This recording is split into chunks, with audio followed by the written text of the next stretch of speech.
Hello students, welcome back to my channel. I hope you all are doing great. So, अब जैसा आप सबके board exams आने वाले हैं, सो क्लास 12th के लिए ये वीडियो रहने वाली है हमारी यूनिट नेशनल इनकम के लिए। सो फर्स्ट ऑफ ऑल हम देखेंगे what is national income. National income क्या होती है? So the total value of all goods and services produced in a country during a specific period of time. Means जितनी हमारी total value है goods की, services की, जो एक कंट्री, एक देश प्रोड्यूस करता है एक स्पेसिफिक टाइम पीरियड में, यानी एक अकाउंटिंग ईयर में, तो उन सब का टोटल हमारा नेशनल इनकम होता है। अब क्वेश्चन आता है कि how to calculate it. So adding up all the income generated from production of goods and services, अगर हम सारे प्रोडक्शन ऑफ गुड्स को, सर्विसेज की इनकम को हम जो जनरेट होती है उसे हम ऐड करते हैं, सो हमारे सामने नेशनल इनकम निकल के आ जाएगी। यानी इनकम हमारी जो पब्लिक सेक्टर से भी होती है और प्राइवेट सेक्टर से भी होती है। मींस जितने भी हमारा प्रोडक्शन हो रहा है गुड्स एंड सर्विसेज से, यानी पब्लिक सेक्टर्स और प्राइवेट सेक्टर्स दोनों से, ठीक है। तो नेशनल इनकम को हम ऑल्सो जीडीपी भी कहते हैं, gross domestic product. So national income यानी राष्ट्रीय आय में क्या होता है, मतलब जो पैसे जनरेट कर रहे हैं goods and services produce in a country during a specific period of time, यानी कोई देश कहाँ कहाँ से पैसे कमा रहा है, वो इनकम आ कहाँ से रही है, जनरेट कहाँ से हो रही है, यानी एक देश की आर्थिक, घरेलू या देशीय सीमा क्या है। तो इसके हम कंपोनेंट्स देखेंगे, यानी जो हमारा एक कंट्री का ज्योग्राफिक एरिया है, यानी देश की भौगोलिक सीमा जो होती है, जिसमें हमारी समुद्री सीमा, ओशंस, एरोप्लेन्स, हवाई सीमाएं, वो सब आती हैं। और जो सीज, ओशंस है हमारे, इंडियन ओशंस वगैरह, वहाँ जो तैरते हुए प्लेटफॉर्म हैं, पेट्रोल्स हैं और हमारे खनिज संसाधन होते हैं, वो सारे हमारे एक देश की घरेलू सीमा के अंदर आते हैं, यानी जहाँ से इनकम जनरेट हो रही है हमारी। सो सबसे पहले हम देखेंगे what is goods. What is goods? In economics, goods are produce and goods are product and resources that made up people's needs and demands. A good can be physical object, a man-made object, a service, or a mix of three that can command a market price. Economics में जो goods हैं वो product होती हैं ऐसा, या resources होती हैं जो किसी पीपल की, यानी एक व्यक्ति की नीड्स को सेटिस्फाई करे, उसकी डिमांड्स को सेटिस्फाई करे, वो हमारे गुड्स होती हैं। अब गुड्स क्या हो सकती हैं? फॉर एग्जांपल मैं आपको दूँ, एक डोमेस्टिक एरिया में, यानी एक घरेलू सीमा के अंदर देखेंगे, एक घर में चाय बनाने के लिए चीनी की आवश्यकता है, तो चीनी वहाँ पे एक गुड है, गुड्स का काम करेगी, वहाँ एक वस्तु का काम करेगी, चाय के लिए चीनी चाहिए। और अगर हम इसे एक पब्लिक सेक्टर में देखें, तो एक मील है, मील में बहुत सारी ब्रेड बनती है, ब्रेड को बनाने के लिए जो भी अब हमारे चीज़ें लगती हैं, टमाटर लगेगा, चीनी वगैरह जो भी, तो उसके लिए जो भी चीज़ें इस्तेमाल होंगी वो वहाँ पे गुड्स होंगी। तो यानी सारे प्रोडक्ट जो किसी पीपल की नीड को या डिमांड को सेटिस्फाई करते हैं, वो फिज़िकल भी हो सकता है या मैन मेड ऑब्जेक्ट भी हो सकता है, यानी वो कोई चीज़ भी हो सकती है और मैन मेड ऑब्जेक्ट भी हो सकता है, कोई सर्विस भी हो सकती है, जैसे डॉक्टर्स और सिविल इंजीनियर्स, टीचर्स जो सर्विसेज भी देते हैं वो भी हो सकती हैं, ठीक है। But at a market price, उस चीज़ के लिए कोई प्राइस होना चाहिए, जैसे डॉक्टर्स हैं उनकी फ़ीस होती है, टीचर्स हैं इनकी भी फ़ीस होती है, एक मार्केट प्राइस। अब ये गुड्स होती कितने टाइप्स की हैं? फर्स्ट पढ़ेंगे हम कंजप्शन गुड्स।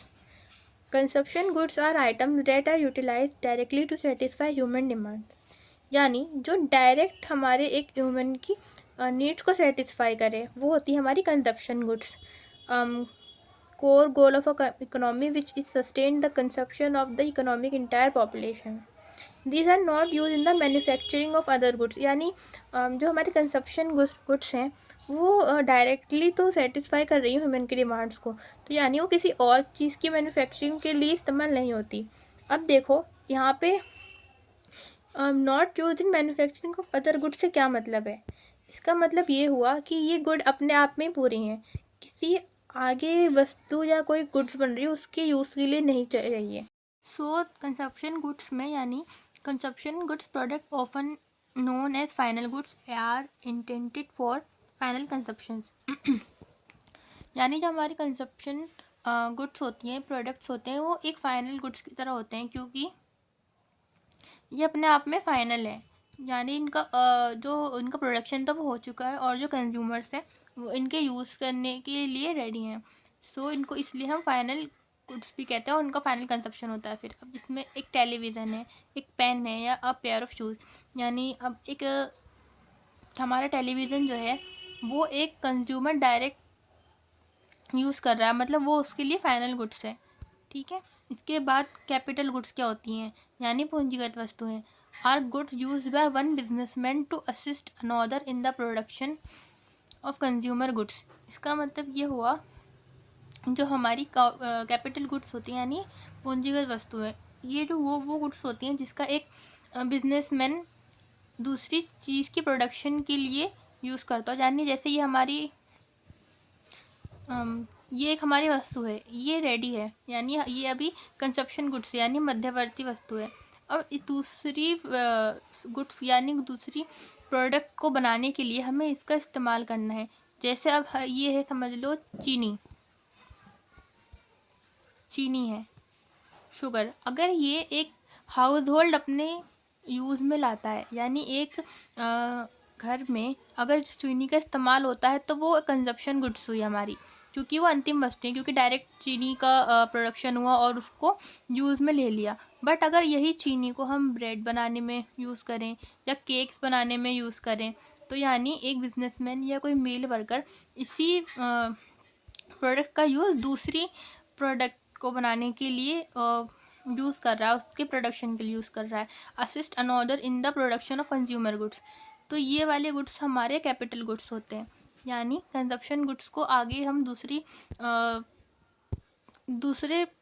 गुड्स को बनाने के लिए यूज़ करते हैं। तो capital good can not be easily transform into cash. इनको डायरेक्ट ईजिली हम ट्रांसफ़र कैश में नहीं कर सकते। ये लॉन्ग लास्टिंग होती हैं और डो नॉट डिग्रेडेड ईजी।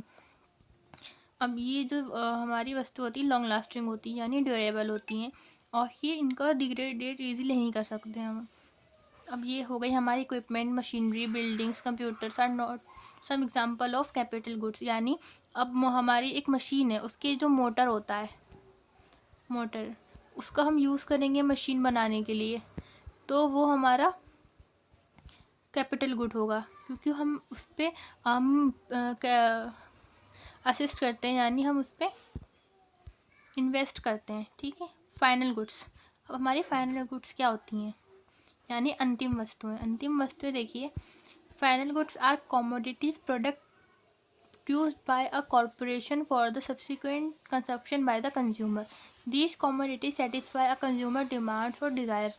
यानी जो अंतिम वस्तुएं होते हैं, जैसे हमारी यहाँ थी चीनी, मध्यवर्ती वस्तुएं, फिर वो अंतिम वस्तुएं बनी, अब वो हमारे फाइनल गुड्स है, यानी कंज्यूमर्स अब उसको कंज्यूम कर सकते हैं और अपने डिमांड्स को सेटिस्फाई कर सकते हैं। बट ये डिपेंड करता है कि कंज्यूमर उसे कैसे यूज़ कर रहे हैं। अगर वो उनके हाउस होल्ड के लिए है तो वो कंजप्शन गुड्स है।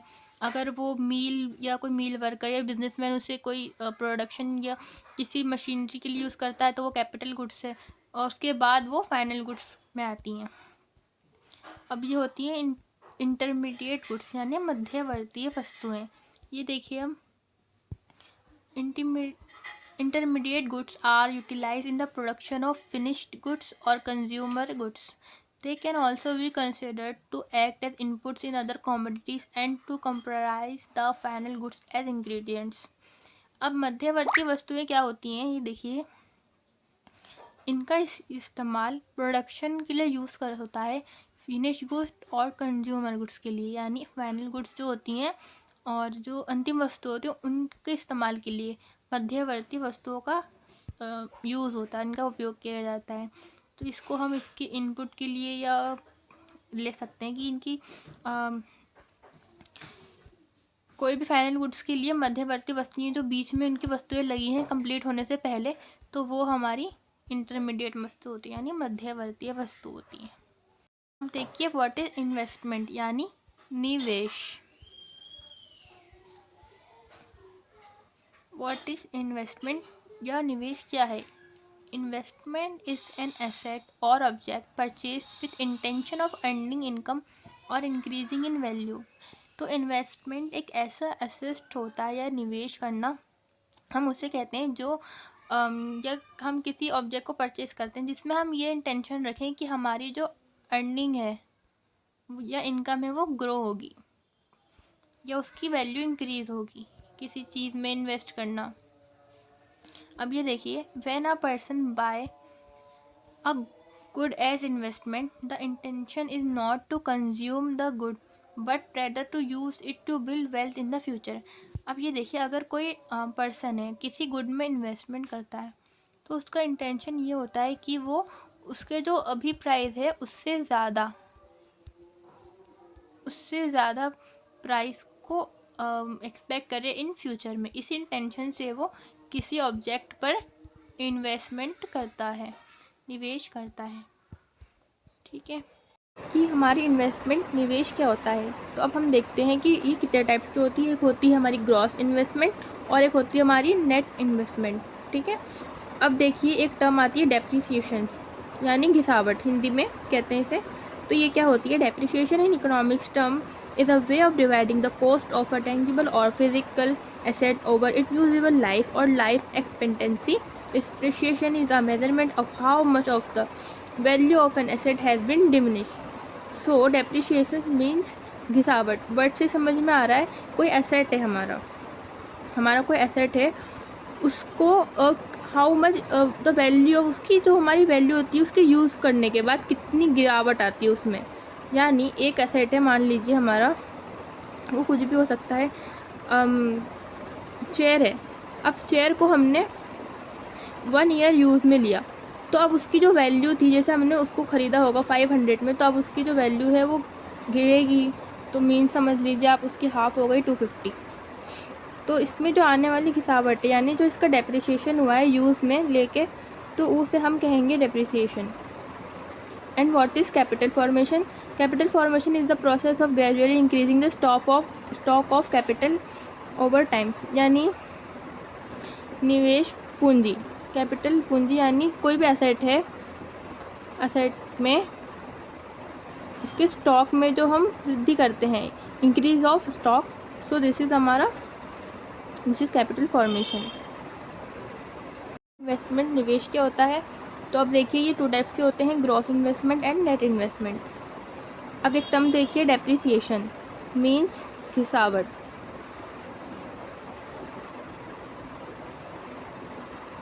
अब देखिए डेप्रिसिएशन क्या होता है? In economics terms the way of dividing the cost of a tangible physical asset. कोई भी एसेट है, मान लीजिए एक चेयर है, ओवर इट्स यूजेबल लाइफ और life expectancy. Depreciation measurement of the value of an asset has been diminished. अब मैंने आपको बताया कोई भी एसेट है, मान लीजिए चेयर, तो उसका हमने यूज़ करा, उसको परचेज़ करने के बाद हमने जो यूज़ करा और उसके यूज़ में करने के बाद, उसके यूज़ होने के बाद उसकी जो एक्सपेक्टेंसी थी, उसका जो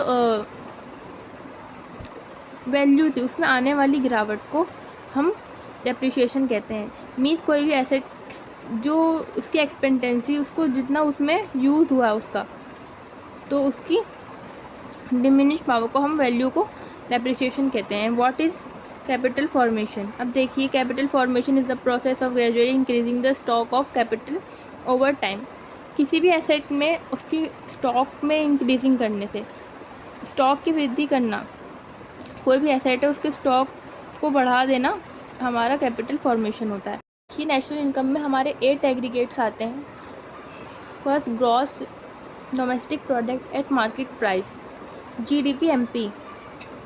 तो देखिए market value of final goods and services produce with in the domestic territory of a country. यानी जो फाइनल गुड्स हैं वो एक डोमेस्टिक टेरिटरी के अंदर उनका प्रोडक्शन किया जा रहा है, और जिसमें इंक्लूसिव ऑफ डेप्रिसिएशन, यानी उसमें डेप्रिसिएशन हमारा इंक्लूडेड होता है। ओके, अब नेक्स्ट एग्रीगेट हमारा है net domestic product eight market price. सो NDPMP देखिए, market value of final goods services with in the domestic territory of a country same है बट एक्सक्लूसिव ऑफ डेप्रिसिएशन, यानी minus depreciation. इसमें हमारा depreciation include नहीं होता। Third है gross national product eight market price. ये हमारा प्रोडक्ट जो प्रोड्यूस हो रहा है बाय अ नॉर्मल रेजिडेंट के, एक सामान्य निवासी के द्वारा प्रोडक्ट जो प्रोड्यूस हो रहा है, और इंक्लूसिव ऑफ डेप्रिसिएशन, ये ध्यान रखिएगा, इसमें भी डेप्रिसिएशन हमारा इंक्लूड होता है। Next is net national product eight market price NNMP, market value by normal resident same but exclusive of depreciation, यानी इसमें हमारा डेप्रिसिएशन एग्जिस्ट नहीं करता, यानी इसमें ये इंक्लूडेड नहीं है। Gross domestic product at factor cost GDPFC, factor cost है यहाँ पे देखिए, sum of total factor cost, यानी जितनी फैक्टर कॉस्ट है हमारी in production of final goods and services by a domestic territory of a country, यानी कंट्री के अंदर ही inclusive of depreciation plus depreciation इसमें है। ये लगभग सब सेम ही है, बस आपको इस चीज़ का ध्यान रखना है कि कहाँ पे हमारा डेप्रिसिएशन इंक्लूड है और कहाँ पे हमारा डेप्रिसिएशन एक्सक्लूसिव में है। Net domestic product at factor cost NDPFC, sum total of factor cost, सारी फैक्टर कॉस्ट का total by a country exclusive of depreciation, ध्यान रखिएगा।